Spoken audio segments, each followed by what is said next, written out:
Hello guys, good morning, welcome back to my channel. I hope तुम सभी लोग को ठीक और मैं भी हूँ एकदम ठीक। तो अब हम लोगों के मतलब नहीं है, हम ठीक बिल्कुल नहीं है। ये कबूतर की पॉटी ऊपर से आ रही है बार बार हमारे बेड पे। तो यार कैसे बताऊं यार।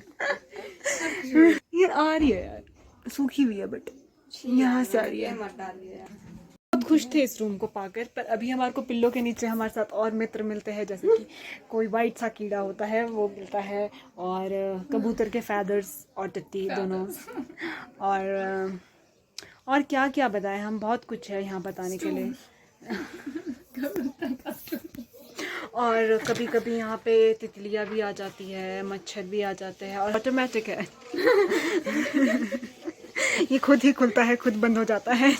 यहाँ की हवा का बहाव और यहाँ की हवा का बहाव इसको खोलता बंद करता रहता है। बस ये खुला ही अच्छा है, प्लीज इसको खुला ये भी बोल दो। और हाँ, यहाँ बहुत गर्मी है, बारिश होती है तो बहुत ठंड हो जाती है, और बहुत अगर धूप लगी हो बाहर तो इतनी गर्मी हो जाती है कि पागल होने के काम हो जाता है। मैं और ओजस्विनी नाइट शिफ्ट के बाद सो नहीं पाते थे। नाइट शिफ्ट में हम सो नहीं पा रहे, फिर उसके हम यहाँ पे भी नहीं सो पा रहे थे। पहले उन कीड़ों का डर, फिर हमारे को इन चीज़ों का डर कि हम फिर मैं नीचे जा रही हूँ सोने, टाइल के ऊपर सो रही हूँ, फिर टाइल के ऊपर मेरे को मेरी हड्डियाँ चुभ रही है, कमज़ोरी। फिर उन हड्डियों को थोड़ी देर, आधे घंटे तक नीचे सो के फिर वापस ऊपर बेड पे आ रही हूँ कि अब पूरी बॉडी ठंडी हो गई है, पर ऐसा कुछ भी नहीं हो रहा था। ये देखो, मच्छर काट रहे थे रात को, पिंपल हो गया है, यहाँ पिंपल हो गया है, पता नहीं क्या क्या हो गया और ना दिखा। बस हमारे रह गए 20 दिन, आज से 10 दिन रह गया है हमारे सब कुछ, मतलब ये वाली पोस्टिंग्स ख़त्म होने के लिए, जो कि मैं बहुत खुश हूँ। तो हम लोग अभी लिख रहे हैं डेली डायरी, फिर उसके बाद हमारे को केस प्रेजेंटेशन भी बनानी है। वैसे तो सबमिशन का डेट आज था, बट क्या ही बोलूँ, ज़िंदगी झंड है फिर भी घमंड है। आयो रे मारो डोल ना। तो ऐसा सीन है कि अभी हम काम कर लेते हैं। इस व्लॉग में हम आपको स्ट्रगल दिखाएंगे। अगर मैं हमेशा अच्छा दिखाती हूँ उसका मतलब ये नहीं है कि हम स्ट्रगल नहीं करते हैं, ठीक है। हम बहुत स्ट्रगल करते हैं गाइस, हम लोगों की ज़िंदगी में इतना स्ट्रगल है। बस मैं वो अच्छी चीज़ें, क्योंकि मेरे को अच्छी चीज़ें कैप्चर करनी है। अगर मैं स्ट्रगल कैप्चर करती हूँ ना तो मेरे को मेरे टीचर्स का मैसेज आता है।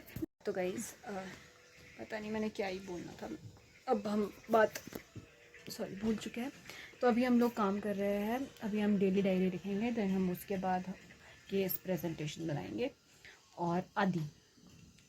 तो जुड़े रहो आप भी हम लोगों के साथ। वैसे हम बहुत काम करते हैं, पर हमारा काम ना फ़ोन से होता है, इसीलिए ना मैं दिखा नहीं पाती ढंग से हमारे को काम करते हुए। फिर लोगों को लगता है कि हम सिर्फ मज़े करते हैं, ऐसा कुछ भी नहीं है। हम लोग बहुत काम भी करते हैं। जब से हम इधर आया ना, हम तब से लेके काम ही कर पेजेस पलट रही हूँ काम। मतलब हम इतना सारा क्राइटेरिया है हमारे पास, हम सारा करते हैं, टाइम टू टाइम तो नहीं करते, एक दिन छोड़ के करते हैं। पर हमारे टीचर्स अंडरस्टैंडिंग के बीच एक दिन छोड़ के ही हो जाता है। वैसे एक दिन लेट होता है हमारा क्राइटेरिया, क्योंकि यार हम ना थक जाते हैं यार, बहुत अच्छा, थकते हैं हम। मैम ने क्या बोला था कि ओवेरियन सिस्ट भी बना सकते हैं? ओवेरियन सिस्ट नहीं सॉरी, ओवेरियन सिस्ट नहीं, गायनी का केस ले सकते हैं। नहीं मना किया है। इस बेचारी यारी का भी नाइट शिफ्ट से आई अभी अभी, और ये काम फोन करने की चला बैठ गई है यार। इसमें वही ढूंढ रही हूँ। क्या क्या? Gestational diabetes. मेरा भी वही है। Hi guys, good morning. तो आई एम डिप्रेस्ड नाउ, क्योंकि मेरे चैनल में लगे हैं कॉपीराइट स्ट्राइक। और मतलब ऐसा मैंने कुछ वॉयलेंस क्रिएट नहीं किया है, बट मेरे को सबसे पहले तो समझ नहीं आया मैंने क्या किया। मैंने एक रील अपलोड करी कल शॉर्ट्स पे, और उसमें ऐसा था कि हंसी मेरी गल सुन के समाइल ओदी बदली गई, ऐसा ये वाला सॉन्ग था, ठीक है। And I was making the video, मैंने आगे रखा हुआ था फ़ोन, एंड मेरे पास था चाकू, ठीक है। एंड आई वॉज लाइक, चाकू को दिखा कर वो हंसी मेरी गल सुन के समाइल ओदी बदली गई, मैं जिन्ना इग्नोर मारा, ऐसे ऐसे कुछ करके मैं वो चाकू ऐसे ऐसे कर रही थी, ठीक है। एंड मैंने वो पहले अपलोड की, एंड देन वो ब्लॉक हो गई, ठीक है। और मेरे को वार्निंग आई, और मेरे को लगा कि ये मुझे इस चीज़ की वार्निंग आ रही है कि क्योंकि मैंने वो उसमें वो सॉन्ग था ऑलरेडी वीडियो में, तो मुझे लगा शायद इस चीज़ की वार्निंग आ रही है कि तू यूट्यूब से वो गाना नहीं लगा रही है, तू अपना गाना क्यों लगा रही है। तो मुझे लगा इस वजह से वो ब्लॉक हुई है। मैंने वो ढंग से पढ़ा भी नहीं, मतलब उसमें ऐसे आ रहा था कि चाइल्ड सेफ्टी। उस टाइम पे मेरे दिमाग में चाकू नहीं आया कि ऐसा कुछ हो सकता है। मुझे लगा ऐसे ही यूट्यूब। मैंने उसके बाद वो गाना पता किया कि उस गाने का नाम क्या है, फिर मैंने वो गाना लगाया उस पर, ठीक है। एंड मैंने अपने 20-30 मिनट्स वेस्ट किए और मैंने वो गाना लगाया और मैंने फिर वो अपलोड करी।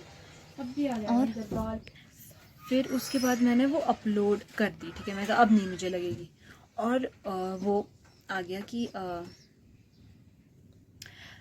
ऐसे मैंने उसको अपलोड किया, फिर से वो ब्लॉक हो गई। तो मेरे को समझ नहीं आया ये क्या हुआ भाई, ये क्या है। और फिर उसके बाद मेरे को दिखा कुछ कॉपीराइट स्ट्राइक समथिंग करके, कुछ कहीं तो दिखा, जीमेल पे दिखा कि कहाँ दिखा, और मैं मेरी जो फटी उसको देख के मैं कहा स्ट्राइक, मेरे को कॉपीराइट क्लेम लगे हैं। मेरे को बहुत सारे कॉपीराइट क्लेम्स लगे हैं, तो उनका तो कुछ कर भी नहीं सकते। वो हमारी वीडियो को, मतलब वो ना किसी चीज़ को फ़र्क नहीं करता, बस अर्निंग को ही इफ़ेक्ट करता है, जो कि मेरे को हो भी नहीं रही है अर्निंग, तो इसलिए मेरे को फ़र्क भी नहीं पड़ता उससे। बट स्ट्राइक से तो फ़र्क पड़ता है भाई, चाहे तुम अर्न कर रहे हो चाहे नहीं। 3 स्ट्राइक्स लग जाए तो तुम्हारा चैनल बंद हो जाता है, ठीक है। तो अभी मैंने उसकी सारी गाइडलाइंस पढ़ी, कम्युनिटी गाइडलाइंस की क्या क्या सिस्टम है इस चीज़ का। तो अभी मुझे पता लगा कि अभी I am not able to upload videos for 1 week, और फिर उसके बाद मैं वीडियोस अपलोड कर सकती हूँ, बट मेरी कॉपीराइट स्ट्राइक जो रहेगी वो रहेगी फॉर 90 डेज़। फिर वो 90 डेज़ के बाद जाके हटेगी, अगर मैं उसके बीच में ऐसी कोई हरकत ना करूँ। वो हंसी मेरी गल सुन के, तो ऐसा सीन हो गया यार। डर गई यार मैं, मुझे लगा जाती ही नहीं कॉपीराइट स्ट्राइक, बट 90 डेज़ बहुत ज़्यादा होते हैं 3 मंथ के अंदर। तो मैंने ऐसा तो कुछ करना नहीं आया, बट फिर भी मुझे बुरा लगा। मुझे वो वीडियो बहुत पसंद आया, मैं तो तब डाल रही थी मेरे उस पर थी, इंस्टा पे। वो बहुत पुरानी तो नहीं थी, हाँ, मतलब 2024 की थी वो वीडियो। अब मैं डिप्रेशन में जाऊँ नहीं जाऊँ मेरे को समझ नहीं आ रहा। और फिर वैसा ही बोला है कि अगर आपको इसी 90 डेज़ के अंदर अंदर एक और स्ट्राइक लग जाती है कॉपीराइट, तो आपको 2 वीक्स के लिए आप वीडियोस अपलोड नहीं कर पाओगे, और फिर उसके बाद आप 90 डेज़ और आपको प्लस वेट करना पड़ेगा। तो वो चीज़ 3rd में भी ऐसे ही होगा। और ऐसे भी बोला था कि अगर आप वो वीडियो डिलीट भी कर दोगे तो उससे आपकी कॉपीराइट स्ट्राइक नहीं हटेगी। मतलब बहुत कुछ मैंने अभी पढ़ा, तो मुझे पता लगा कि ऐसा कुछ होता है। मुझे लगा था कॉपीराइट स्ट्राइक बहुत मेहनत से लगती है अगर तुम कुछ ज़्यादा ही गलत कर लो, पर एक चाकू दिखाने से, मतलब यार लोग खाना बनाते हुए भी तो दिखाते हैं ना शॉर्ट्स में कि हाँ हम ये कट कर रहे हैं, तब तो किसी को लगी नहीं। मतलब पता नहीं क्या ही कर दिया है मैंने, छोड़ो। ऐसा है तो इंस्टा पे तो कुछ नहीं होता यार। हाँ मतलब दिखाया इनको कि ये वीडियो डाल रही थी। अरे इंस्टा पे नहीं है, तो यूट्यूब पे ही बता रही हूँ मैं। अच्छा हाँ, तो गाइज बी केयरफुल, जो भी यूट्यूब चलाने का सोच रहे हैं, ऐसा भी होता है तो केयरफुल रहे। बाकी अब 1 हफ्ते के बाद ही आएगा ये व्लॉग बाय।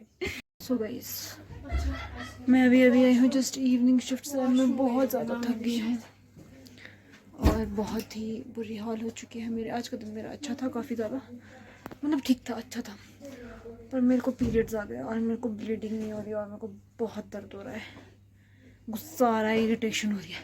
पर आज मेरे साथ अच्छा क्या हुआ बताती हूँ। मतलब ना आज एक पेशेंट थे, वैसे मतलब मैं वैसे तो मैं किसी से ज़्यादा इंटरेक्ट नहीं करती, पर ऐसे अगर मेरे को कोई दिखे, कोई पहाड़ी बोलता हुआ और ऐसे लगे कि अपनी साइड से है, तो फिर मैं ना पूछ लेती हूँ। मतलब मैंने उनको देखा, मतलब मेरी पोस्टनेटल में थी। पोस्टनेटल होता है जब बेबीज़ हो जाता है तो उनको वहाँ आंटी और बेबी को वहाँ रखता है अगर वो ठीक होता है। तो मैंने देखा उनकी फ़ाइल में कि, क्योंकि वो मेरे को ऐसे शक्ल से लगे नून से कि ऐसे लग रहा है कि कुपुई के है। तो मैंने देखा उनकी फ़ाइल में और वो टिक करके थे, तो वो कुपुई के अंडर ही आता है। तो फिर मैंने देखा, मैं कहा अच्छा। फिर मैंने उनसे पूछा, मैं कहा आप कुपुई से हो? फिर उन्होंने बोला हाँ जी। फिर मैंने बताया कि मैं कहाँ से हूँ। फिर उन्होंने मुझसे पूछा आप किसके घर से हो?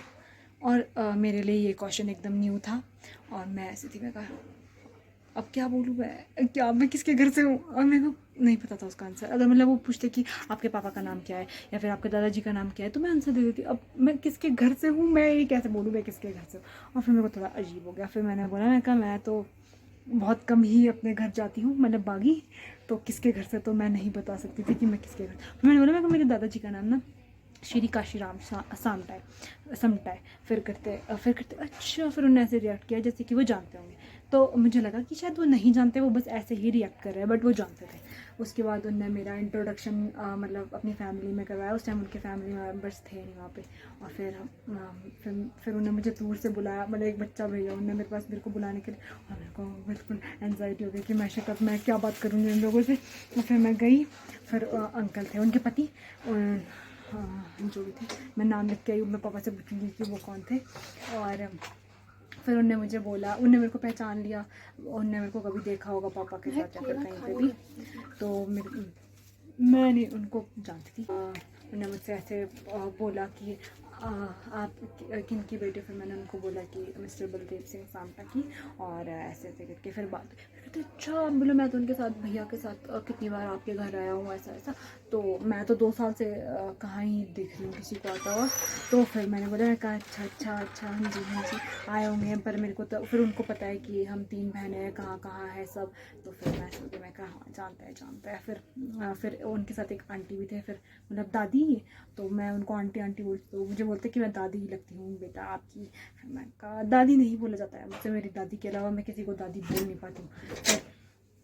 फिर मैं आंटी आंटी बोला जा रहा था फिर मैंने दादी बोलना शुरू किया। और फिर उन्होंने ना, फिर वो उनका आज डिस्चार्ज था। फिर मैं बोल रही थी उनको कि कुछ भी होगा मेरे को बताना। पता नहीं वो कितने दिन से एडमिट थे, तब नहीं मैंने पूछा, मतलब मैंने तब देखा नहीं था। फिर उसके बाद मैंने सोचा, मैं कहा अब, फिर मैंने बोल रही थी, फिर मैंने बोला, मैं कहा आपको डिस्चार्ज कब है, बोलते अभी हो रहा है। मैं कहा तो क्या बताओगे अब आप।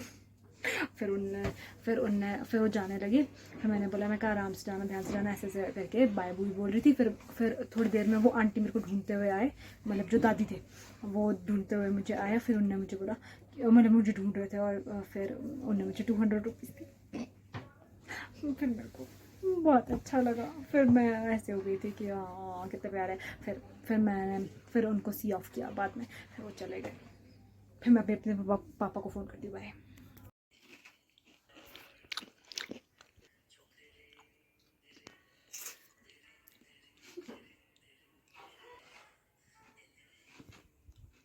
रोने का मन कर रहा है, थक गया।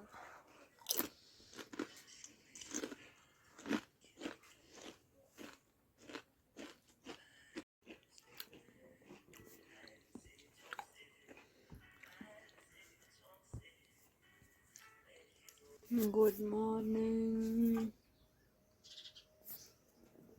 मैं अभी करके बहुत थक गई। मुझे रोना आ रहा है, मुझसे नहीं हो रहा, सच में आ रहा है, मजाक नहीं कर रही, समझ में।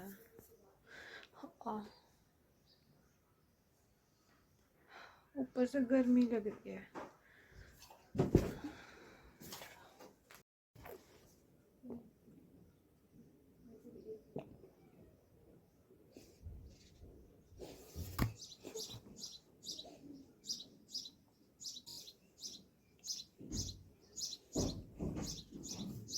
मैं ना बहुत परेशान हो रही हूँ।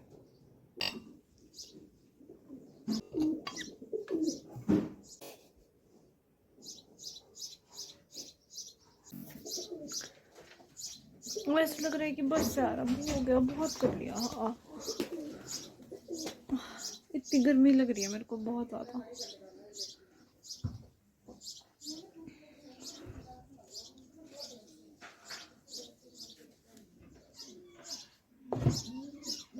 बाय। तो गाइस ज्योति का बर्थडे, हाँ बिल्कुल ऐसे ही। तो कोई प्रिपरेशन नहीं है ज़्यादा, यही लाया हुआ है, थक गए, कुछ नहीं कर सकते। ज्योति से आगे कुछ करने की हिम्मत नहीं रहती। मुंह में लग जाएगा। So guys decoration is done. बार जिंदगी में मैंने ये 3 कोण बनाए, मतलब मुझसे बनते नहीं है, और मैंने पहली बार बनाया, अच्छे बने। और इससे ज़्यादा हम कुछ भी नहीं कर सकते। ये बलून्स भी मेरे बैग में थे, मैं अपने साथ हमेशा सेफ्टी के तौर पे रखती हूँ, बहुत सारे हैं मेरे बैग में अभी भी। तो फिर पर वो कॉम्बिनेशन नहीं थे ना, फिर ये कलर्स थे मेरे पास ज़्यादा, तो मैंने इसीलिए ये बनाए। तो गाइस हमारे बलून फट गए, रेड दोनों फट गए, और फिर हमने ये लगा दिया है वो जो स्विंगिंग अब नहीं जोड़ सकते, तो हमारे को जोड़ने नहीं आते ढंग से। सो गाइस फाइनली केक तो आ चुका है, बट केक की कंडीशन बिल्कुल ठीक नहीं है। फाइनली आ गई है जो guys. Happy birthday to you जो, हैप्पी बर्थडे टू यू। पता था कि केक आ रहा है, मानसी ने बहुत आराम से बोला था। Happy birthday.